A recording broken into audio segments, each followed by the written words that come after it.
உலக மக்கள் அனைவருக்கும் வணக்கம். இப்போது நாம் இல்லற வாழ்க்கையில் இல்லற சுகத்தை எவ்வாறு ராகு தருகிறார் என்பதை பற்றி இந்த வீடியோவில் பார்ப்போம். பொதுவாக கிரகங்களிலே ஆசையை தூண்டும் கிரகமாக சுக்கிரன் தான் சொல்லப்பட்டிருக்கிறார். ராகு பேராசையை தரக்கூடிய கிரகம். கேது பொருள் பற்றில்லாத ஒரு ஞான கிரகம். எனவே அவருக்கு எதுவும் தேவையில்லை. அவர் ஜாதகத்தில் பலம் பெற்று அமர்ந்திருந்தால் நல்ல சுகபோகத்தை தருவார், செல்வத்தை தருவார், நல்ல சுகமான வாழ்க்கையையும் தருவார். ஆனால் ராகு அப்படி அல்ல. ராகு கேது தோஷத்தில் உச்சகட்ட தோஷம் என்பது ராகு கேதுவுக்குள் அனைத்து கிரகங்களும் அடைபட்டு கிடப்பது. அது காலசர்ப்ப யோகம் என்ற பெயரிலே அழைக்கப்படுகிறது. காலசர்ப்ப யோகமும் இல்லறத்தை கெடுக்கக்கூடிய ஒரு நாகதோஷம்தான். ஆண் ஜாதகர்களுக்கு 33 வயது 4 மாதம் என்ற கால வரையறையும், பெண் ஜாதகர்களுக்கு 24 வயது 8 மாதம் என்ற வயது வரம்பும் உண்டு. இந்த காலக்கெடுவுக்குள் மகிழ்ச்சியான நிலைக்கும் இல்லற வாழ்க்கைக்கும் இடையூறுகளை தருவார்கள். ராகு லக்னத்திலே இருப்பது 7லே கேது இருந்தாலும் அது சர்ப்பதோஷம்தான். இதில் லக்னமும் பாதிக்கப்படுகிறது, 7ஆம் இடமும் பாதிக்கப்படுகிறது. லக்னம் நல்ல அமைப்பை பெற்றால் 7ஆம் இடமும் நல்ல நிலையை பெறும். லக்னத்திலே ராகு தன் 7ஆம் பார்வையால் கேதுவை பார்ப்பார். இது ஒரு தோஷம். அதாவது காலதாமதம், தடை போன்றவற்றை கொடுக்கும். திருமணத்தில் தடை, தாமதத்தை ஏற்படுத்தும். அப்படியே திருமணம் நடந்தாலும் திருமண வாழ்க்கையில் இடையூறுகளை ஏற்படுத்தும். காதல் தோல்விக்கு முக்கிய கிரகமாக ராகுவைத்தான் ஜோதிட சாஸ்திரம் சொல்கிறது. ராகுதான் காதல் தோல்வி, காதலை உருவாக்குவது, காதலை முறியடிப்பது போன்ற அதிதீவிரமான செயல்களிலே ஈடுபடக்கூடிய கிரகம். ஜாதகத்தில் ராகுவின் அமைப்பை பொறுத்து அது காதல் தோல்வியை ஏற்படுத்தும். 2ஆம் இடம் என்பது குடும்பஸ்தானம். ராகு 2லே இருந்து ராகுவுக்கு வீடு கொடுத்த கிரகம் பகைஸ்தானத்தில் அமர்ந்திருந்தால் குடும்பத்தை அழித்துவிடும், குடும்பத்தை கெடுக்கும். 3ஆம் இடம் என்பது உபஜயஸ்தானம். இதிலே ராகு இருந்தால் அதிகமான தைரியத்தையும் வீரியத்தையும் ஜாதகருக்கு தரும்.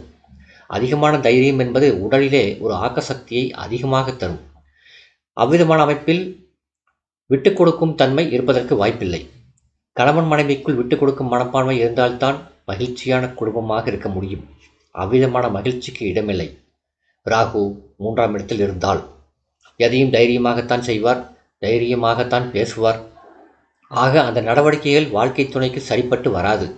எனவே சந்தோஷமான இல்லற வாழ்க்கை இருப்பதற்கு வாய்ப்பே இல்லை. அடுத்து 4ஆம் இடத்திலே ராகு இருந்தால் ஒழுக்கக்கேட்டை தரும். 4ஆம் இடம் என்பது கேந்திரஸ்தானம். வாழ்க்கைக்கு தேவையான கல்வி, அறிவு, சொத்து, வீடு, வாகனம், தாயாரின் அன்பு, ஆதரவு, இனபந்துக்களுடைய நட்பு போன்றவற்றை குறிக்கும் ஸ்தானம். அந்த இடத்தில் ராகு இருப்பது ஒழுக்கக்கேட்டை தரும். 4லே ராகு இருக்கும் ஜாதகர்கள் மனைவியை சந்தேகிப்பார்கள். இவ்விதமான சந்தேகம் சந்தோஷமான மன வாழ்க்கைக்கு வழிவகுக்காது. மனைவியிடம் சண்டை போட்டு பல மாதங்கள் பேசாத நிலையை தந்துவிடும். மனைவியை அனுசரித்து வாழக்கூடிய வாழ்க்கைதான் சிறந்த வாழ்க்கையாக இருக்கும். 5ஆம் இடம் என்பது பூர்வ புண்ணியஸ்தானம். அது ஒரு புனிதமான இடம். அதிலே ராகு இருந்தாலும் தோஷம். 5ஆம் இடத்திலே பொதுவாக அசுப கிரகங்கள் அமர்ந்தால் அது புத்திர தோஷத்தை தரும். இதர விஷயங்களிலும் பல்வேறு இடையூறுகளை தரும். ஜாதகருடைய முன்னேற்றத்திற்கு அது முட்டுக்கட்டையாக அமையும். எனவே ராகு 5ஆம் இடத்தில் இருப்பது சரியல்ல. 6ஆம் இடத்தில் ராகு அமர்ந்தால் ஆற்றல் கூடும், எதிரிகளை வெற்றியடைவார். ராகு உபஜயஸ்தானமான 6ஆம் இடத்திலே இருப்பது பலத்தை தரும். ஆனால் இல்வாழ்க்கையை பொறுத்தவரையிலே 6ஆம் இட ராகு சிறப்பான ஒரு நிலையை ஜாதகருக்கு கண்டிப்பாக தராது. அடுத்து 7ஆம் இடத்திலே ராகு இருந்தால் பல்வேறு நிலைகளிலே இடையூறுகள் ஏற்படும். அதாவது கணவன் மனைவியிடையே கருத்து வேறுபாடு ஏற்படும். ராகு புதனோடு இணையக்கூடாது. சுக்கிரனோடு ராகு இணைந்தால் தாங்கும் மனப்பான்மையை தரும், கலப்பு மனத்தை தரும். செவ்வாயின் வீடுகளில் ராகு அமைவது கூட தவறு.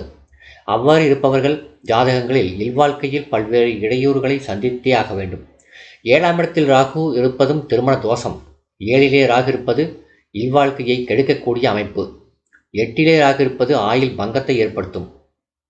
7ஆம் இடத்து அதிபதியுடன் ராகு இணைவதும் மோசமான ஒழுக்கக்கேட்டை உருவாக்கிவிடும், பல தார யோகத்தை தரும். சுக்கிரனோடு ராகு இணைந்தாலும் ஒழுக்கக்கேடு, தாழ்வு மனப்பான்மை போன்றவற்றை ஏற்படுத்தும். அடுத்து 9ஆம் இடம். இது ஒரு புனிதமான இடம், தெய்வ பக்தியை குறிக்கக்கூடிய இடம். எந்த அசுப கிரகமும் ஒன்பதாம் இடத்திலே அமர்வது நல்ல நிலை அல்ல. ராகு 9ல் இருந்தால் துணிவை தருவார், தன்னம்பிக்கையை தருவார் என்பது பொது கருத்து.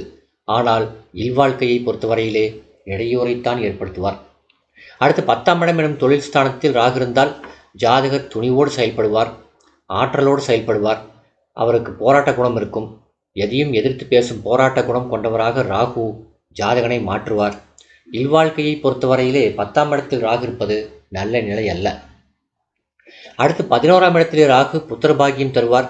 எனவே 11ஆம் இடத்திலே ராகு இருந்தால் குடும்பத்தில் பிணைப்பு, இல்லற நாட்டம், குடும்பத்தில் அனுசரித்து போகக்கூடிய தன்மை அனைத்தும் ஏற்படும். எல்லா கிரகங்களும் 11ஆம் இடத்திலே அமரலாம், நீச கிரகம் மட்டும் அமரக்கூடாது. 11ஆம் இடம் பணம் தரும் ஸ்தானம். எனவே பண வருமானம் இருப்பவர்கள் குடும்பத்திற்கு தேவையான அடிப்படை வசதி வாய்ப்புகளை எல்லாம் உடனடியாக செய்வார்கள். ஜாதகரின் மனைவி, பெற்றோர்கள், குழந்தைகள் போன்றோர் ஒன்றாக இருக்க வேண்டும் என்ற எண்ணத்தை தூண்டும். எனவே 11ஆம் இடத்தில் எந்த கிரகம் அமர்ந்தாலும் அது பலம் பொருந்திய கிரகம் என்றுதான் ஜோதிட சாஸ்திரம் சொல்கிறது. அடுத்து 12ஆம் இடத்திலே அமரும் கிரகங்கள் பலம் குறைந்தவர்கள்.